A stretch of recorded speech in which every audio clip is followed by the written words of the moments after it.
Hello everyone, here we are again for Australian Motorcycle News with the update about what happened today in Aragon MotoGP on Sunday, because we had a beautiful race. We had actually three really good races, but first of all MotoGP. Yeah, no surprise for the podium, at least for the first two places. That was no. Mark was going to win it anyway, we knew that. Alex was probably going to go second, we knew that. So yeah, that was not where the pressure and the tension was. P3 on the other hand is the really interesting thing, Pecco Bagnaia. Because believe me, he was in a hole, he was in trouble. He had no confidence for a couple of races, didn't know what to do with the bike, that his teammate was riding from podium to podium if he didn't crash. So, but they found something. First of all, in qualifying yesterday, like this, he put it on the second row. He was actually very lucky in qualifying, because you don't want to qualify yourself in P3, because then you're on the dirty side of the grid. He was in P4, perfect. But still he didn't have the pace. So we saw yesterday the sprint race, disaster. And yesterday night his engine and him sat on the table. I imagine it sat on the table and somebody said, we need to think about outside the box. Because we tried springs, we tried weight balance, center of gravity, pivots, forks, we tried everything, and you just don't get that feeling for the front, braking hard into the corner. You know what? Let's try something with the brakes. It must have been something like that. And in the end they fitted bigger brake discs. And in the warm-up he tried it, he said, that's not so bad. And I mean, Pecco finishing third, really close to Alex. That's like a reborn Pecco on a 2025 Ducati, which we know is not an easy bike. And so it looks like he solved his problem, and that needs confirmation in the MotoGP in Mugello, his home round, which is the biggest race for him and for everybody in Italia. Saved by the bell. He goes there with a really good result here. But how can a brake disc solve the problem? I don't think it is the only thing that solved it. I think Pecco is a very sensitive rider. That one of his downsides is probably he cannot ride around the problem. And if the problem means, in his case, you need quite a lot of pressure to brake hard enough. And within that hard pressure, it's harder to quickly react to locking. Because believe me, these front tires, they're locking all the time. These guys are basically their own ABS system with the right finger. Pecco usually brakes with one, maximum two fingers.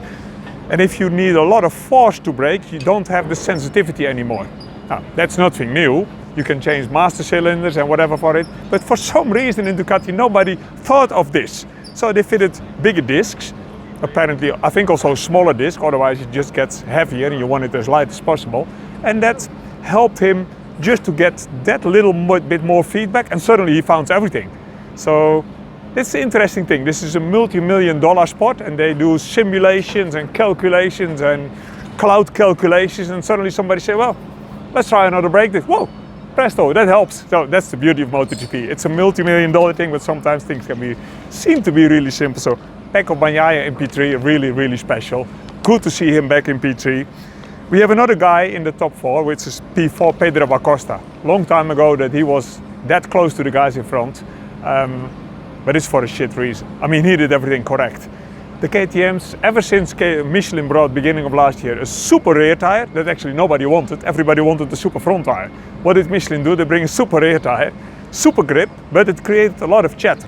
First of all on all the bikes, and then one by one everybody solved it, except KTM. They just never solved the pumping, the vibration coming from the rear tire on the grippy track, especially when you're between throttle and brake. When the bike is like loose in the middle of the corner, it starts to vibrate first with the tire and then the whole bike vibrates. You don't crash, but you miss the apex. The good thing from this shit track is it has no grip. When there's no grip, you usually also don't have chatter. So all weekend the KTMs were like normal bikes, and suddenly it turned out all weekend KTM is actually a really good bike if they don't have that chatter problem.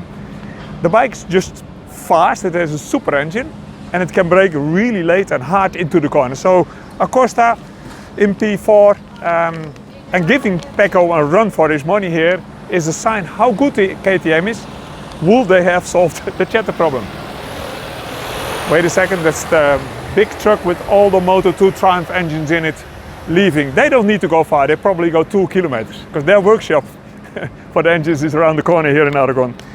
Who else to speak about? I assume you guys have seen the race. P5 and P6, Morbidelli and Aldeguer. Beautiful scrap they had for P5. They had a big fight and some dodgy moves, but all nice and legal. But in the end, Morbidelli won it only just, which is not very good in my opinion, because you're Morbidelli, you won already here with the Yamaha. You're a should be super fast rider. You're on the best bike of the grid, 24 Ducati.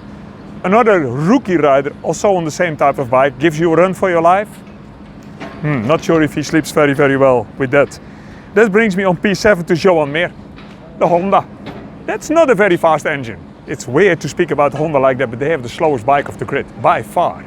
But they have also a bike that has really good feedback, braking into the corner, you know? The thing Pecco Bagnaia was looking for all the time. Honda has it.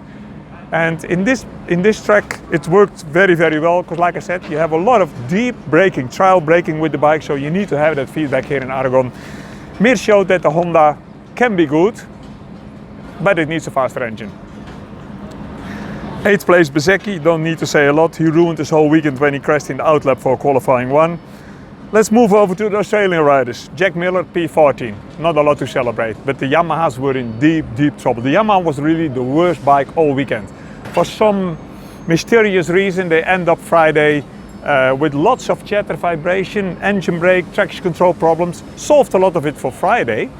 But if you have all day this problem and solve it on Saturday, you're missing one whole session compared to the competition. So they were always running a little bit behind the facts.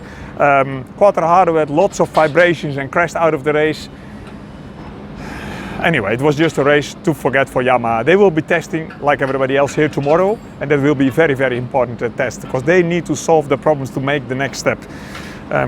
But fortunately, there's always Moto3 and Moto2 with Australian riders. Moto3 we had Jacob Roulstone, a rookie, so give him some time. He qualified really, really good. Strong race, constantly in the top 10, and then the engine brake, which normally never happens in Moto3. It happens with him, so shit for that. But we have Joel Kelso, P3 in the championship, finishing P7, but honestly, he was even lucky to finish P7. I didn't speak to him after the race, but he had just no weapon. He was constantly in P9, P10, P9, P9, and I was thinking, okay, he's very confident, he waits for the last 2 laps, but he didn't. He was just lucky other people were right into each other in the last laps and he finished 7. So something was wrong there. You can't qualify yourself in the top 10, be 3rd in the World Championship, and then riding around to P9 or P10. So he saved the day. There must have been some mistake over there. Then there was Moto2. Senna Agius, I mean, winner of last race in Silverstone, so you can win here as well. No, he didn't. He had some troubles in qualifying, shit qualifying position, but a super, super, super good race. Finishing finally in 4th position with a pace that, you know, if you should have started on the front row, probably win it. So Senna Agius seems to have really made the step. Until here it was lots of inconsistency, but what I saw today was really, really good, because it means even if he had some problem in qualifying and starts from row 4 or 5, he can still go to the front. Imagine what happens if he has a really good qualifying. So we're not even halfway the season and Senna Agius is in a really good position to go for a fucking good position in the Moto2 Championship, and it's very nice for you Australian guys. Enjoy it while you can. And this was my little update from the Sunday here in Aragon. Hope you enjoyed it. Speak to you next time from Mugello. Bye everyone.